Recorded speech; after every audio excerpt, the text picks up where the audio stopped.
그 됐다고 전화를 딱 받고 나서 가장 처음 들었던 생각이 뭐냐면 애기 어디다 맡기지? 청년들한테 표어들 생각하지 말아라. 마음 얻을 생각해라. 굉장히 어떻게 보면 마이너해 보일 수 있는데 이런 것들도 꾸준히 해야 된다는 거죠. 찍어주세요, 막 뽑아주세요, 막 이렇게 말은 하진 않을 것 같아요. 근데 아이고나 놀랬다. 내가 정말 신경을 써야겠구나. 이렇게 생각을 하게 되거든요. 안녕하십니까 뉴스원 구독자 여러분. 저는 더불어민주당의 국회의원이 된 지 한 달 된 막내 국회의원 정은혜입니다. 만나서 반갑습니다.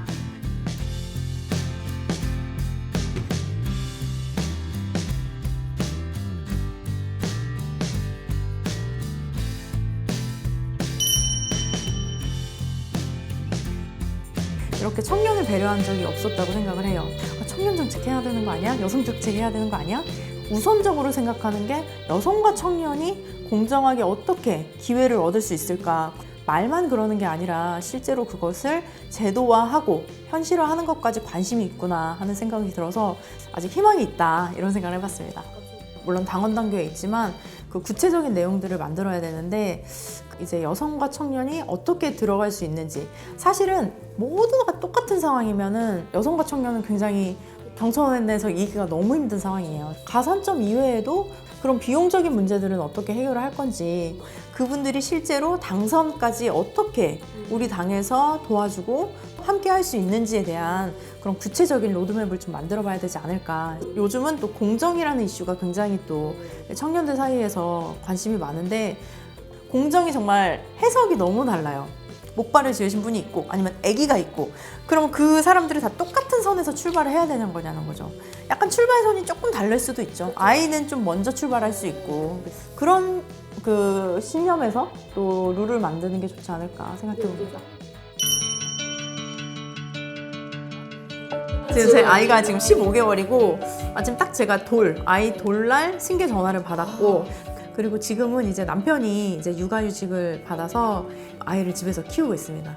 저는 영화를 보는 내내 그냥 뭐 어렸을 때부터 내가 일상적으로 있었던 일이고 굉장히 좀 담담하게 영화를 보고 있었는데, 남편은 영화를 보는 내내 우는 거예요. 정말 눈물이 계속 막 흐르는 거예요. 그래서 왜 울었어? 이렇게 물어봤더니 남편이 엄마 생각나고 내 아내가 생각났어.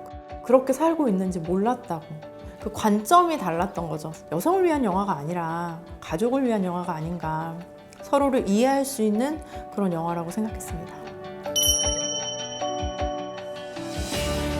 국회의원이 되고 처음으로 한 게 정은혜 생활법이라고 해서 12개의 법안을 만들었어요. 그래서 제가 정말 생활에서 느꼈던 거, 중심이 되는 건 육아. 남녀가 공동으로 육아를 할 수 있도록 육아휴직을 저는 3년씩은 줘야 된다. 아이는 나라에서 키워줘야지 이런 얘기를 많이 하세요. 그래서 어린이집 짓고 막 방과후 활동 늘리고 하는데, 아이는 정부가 가정에서 키울 수 있도록 만들어줘야 된다. 제가 집에서 아이를 키웠었는데 한 달에 20만 원씩을 줘요. 근데 제가 어린이집에 보내면 100만 원씩을 준단 말이에요. 아이 한 명당. 차라리 그러면 이미 주고 있는 그 돈을 가정에게 주면 남편이든 아내든 이제 한 명이 육아휴직을 하게 되고 그 돈으로 사실은 생활을 할 수 있거든요. 스토킹 방지법이나 층간소음으로 되게 갈등이 있어서 층간소음 방지 이런 식으로 있는데, 가장 단기간에 할 수 있는 거는 조두순이 지금 출소를 1년 앞두고 있습니다. 근데 조두순의 출소를 우리가 막을 수는 없거든요. 일단 저는 최소한 한 500m까지는 접근 금지를 시켜야 되고, 집행유예가 되지 않도록 그런 처벌을 좀 강화해야 된다 이런 법들을 했는데, 의원님들을 만나면 꼭 얘기를 해요. 그래서 제가 이 법 발의했는데 도와달라. 지금 기간이 얼마 남지 않았다. 그래서 그런 좀 활동들을 좀 하려고 합니다. 보면은 입시 제도가 저는 문제가 아닌 것 같아요.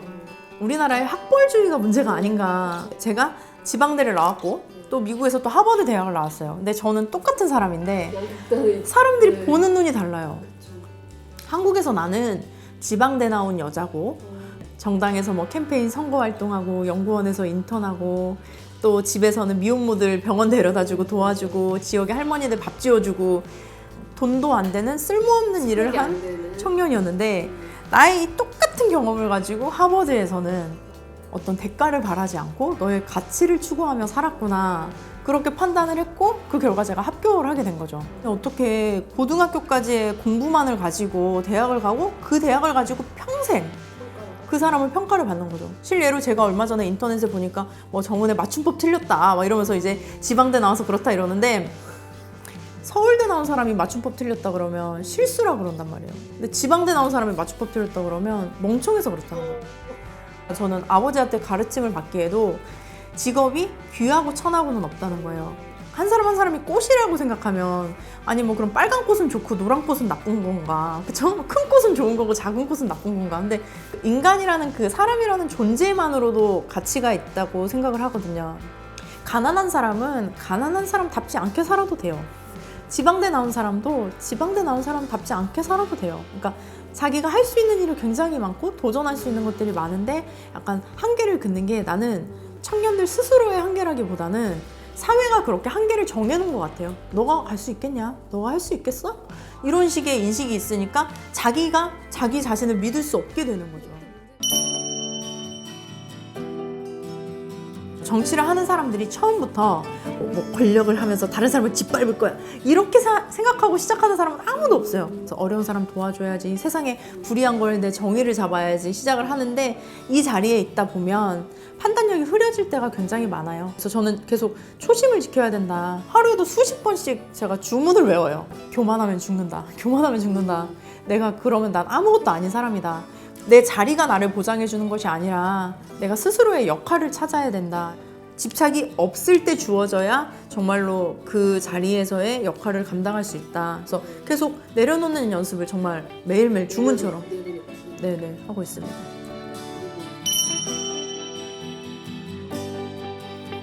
아, 그 사람이 그 사람이지. 뭐 여당이나 야당이나 뭐 똑같은 거 아니야? 라고 생각을 하시지만 실제로 분명히 차이가 있습니다. 그리고 특히 여성이나 청년을 생각하는 정당이 어느 정당일까? 솔직히 말씀을 드리면 우리 당을 찍어주세요, 막 뽑아주세요, 막 이렇게 말은 하진 않을 것 같아요. 근데 정말로 미래를 생각하는 사람이 어디에 있을까? 현재가 아니라 다음 세대를 생각하는 곳이 어디일까를 생각해 주시면 좋을 것 같아요. 그 길에 제가 좀 디딤돌이 되고 싶다 이런 얘기를 많이 드렸거든요. 저는 앞으로 청소년들도 정치에 참여해야 된다고 보는 입장인데 10대 때부터 정치에 관심을 많이 갖게 되면 20대면은 정치 경력이 10년 이상이 되는 거죠. 출마했을 때 정말 준비된 정치인이 될 수 있고 실제로 출마를 하지 않더라도 유권자로서 정말 좋은 정치인을 구별할 수 있는 눈이 생긴다고 생각을 해요. 정치라는 게 뭐 꼭 투표 뭐 이런 걸로 연관을 짓는다기보다는 관심을 많이 가져줬으면 좋겠다. 특히 청년분들이 관심을 가지고 얘기를 해야 어른분들이 아이고나 놀랬다. 내가 정말 신경을 써야겠구나. 안 쓰면 안 되는구나. 이렇게 생각을 하게 되거든요. 그래서 네, 무관심이 정말 무서운 거니까 그래서 관심을 가져달라. 그리고 저도 그 길에 함께 하겠다 말씀드리고 싶습니다. 네.